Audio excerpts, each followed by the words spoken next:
The Strait of Hormuz, the single most critical shipping choke point on the planet, responsible for 20% of global oil and 4% of all tonnage, turned into a ghost town overnight. We're talking 150 tankers stranded, rates on the Shanghai UAE lane rocketing 76% in a matter of weeks, and your Asia Europe containers delayed 2 to 4 weeks and bleeding over $2,000 extra per FEU. Supply chain managers, logistics pros, is your operation next on the chopping block? Stay with me because in the next 12 minutes, I am giving you the data, the context, and a 10-step battle tested playbook to bulletproof your supply chain. Right now, let's go. Late February 2026, US and Israeli forces struck Iranian military targets. Iran retaliated. The Houthis ramped up Red Sea operations. And within 72 hours, Maersk, MSC, and CMA CGM suspended bookings on critical lanes.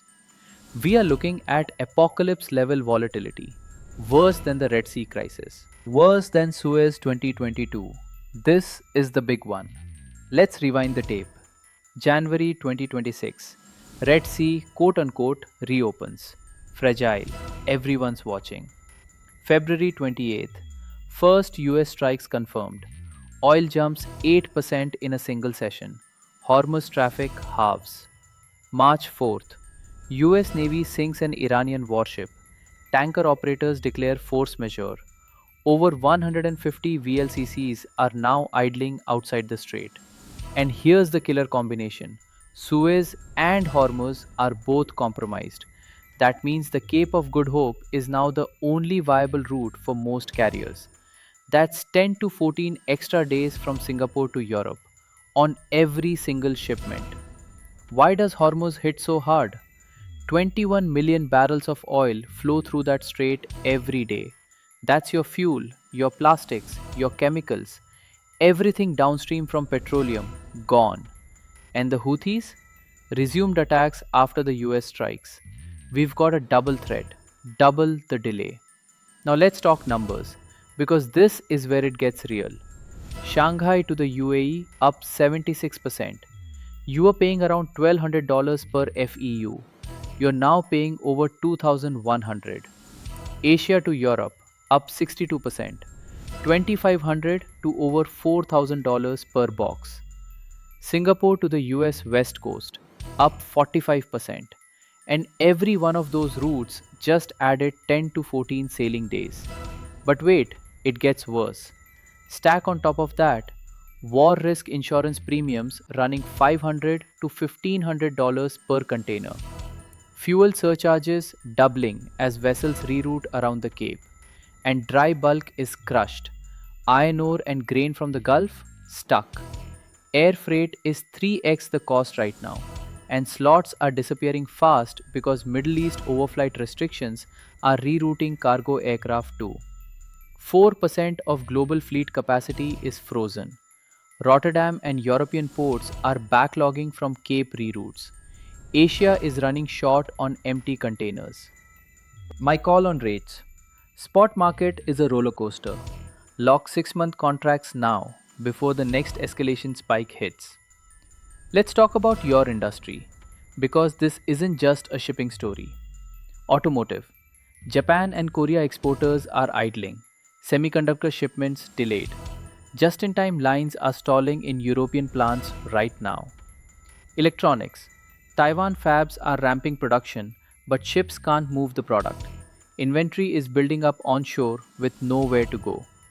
Energy. LNG tankers trapped. Europe is scrambling for US LNG spot cargoes and prices are spiking 30% on short notice. Food and agriculture.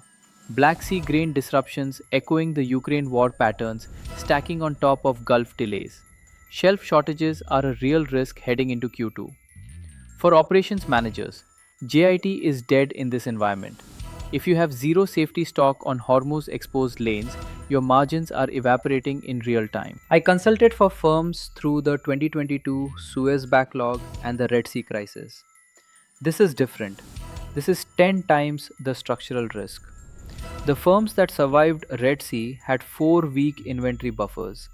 I'm now telling clients to double that. Here is your battle tested playbook. And I need you to implement these starting today, not next quarter, today. Step 1. Build your inventory buffer. 6 to 8 weeks of buffer stock on all Asia to Europe lanes. For low margin SKUs, shift to vendor managed inventory and let the supplier carry the holding risk. Step 2. Diversify your routes. Now, is the Cape fully congested on your timeline? Run scenarios. Panama Canal combined with US Gulf transshipment. Test India and Vietnam origins to break your China only dependency. Step 3. Armor your contracts. Get force majeure clauses updated specifically for geopolitical conflict events, not just natural disasters. Lock 6-month fixed rate agreements before the next escalation spike. Step 4. Deploy your tech arsenal. FourKites, Go Comet, whatever TMS you are running. You need real time ETAs and 7-day AI risk flags. Set automated alerts for any ETA slip over 48 hours. If you're flying blind right now, that is your first problem. Step 5. Strategic air freight pivot. High value, low volume goods?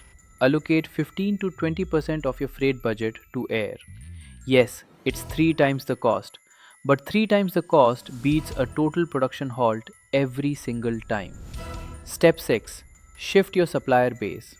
Start nearshoring conversations now. Mexico, India, Eastern Europe. If 100% of your electronic supply is Taiwan only, you are one escalation away from catastrophe. Dual source now. Step 7. Use your volume as leverage. If you're moving 10,000 TEUs or more per year, go to your liner reps and say exactly this. We are 10k TEU per year minimum.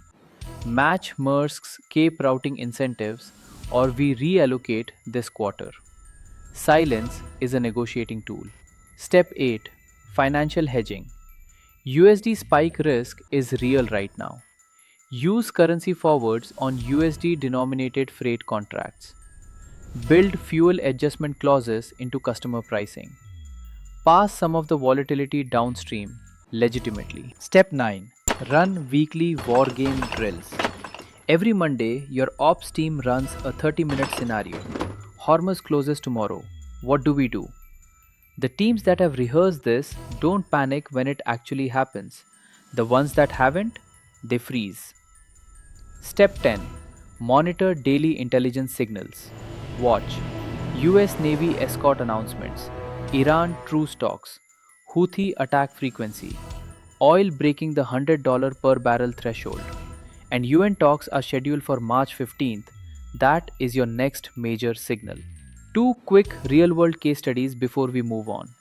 Firm A preloaded 6 weeks of buffer inventory on Asia-EU lanes.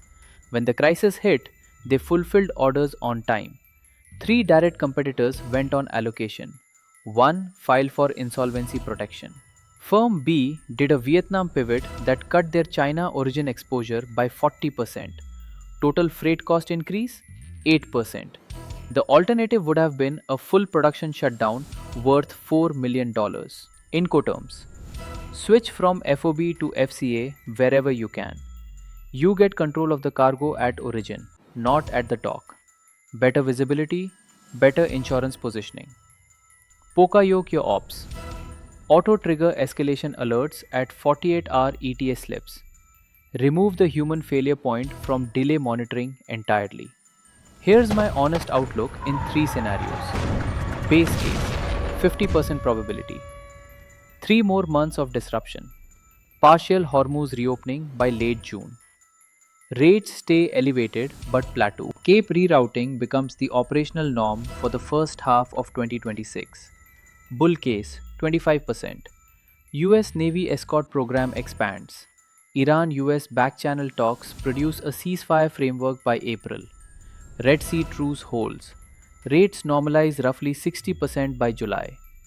Bear case, 25%. Gulf blockade escalates to include Qatar LNG terminals. Conflict spreads.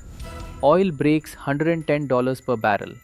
Rates double again from current levels. Watch these specific triggers. You just got the full breakdown. 10 steps. Real data, real case studies, no fluff. If this blueprint saves your chain, and I believe it will, smash that like button right now and hit subscribe for daily War Ops updates. The algorithm rewards it. More importantly, so does your business. Next video: AI tools that beat supply chain volatility, dropping in 48 hours. Turn on notifications or you'll miss it.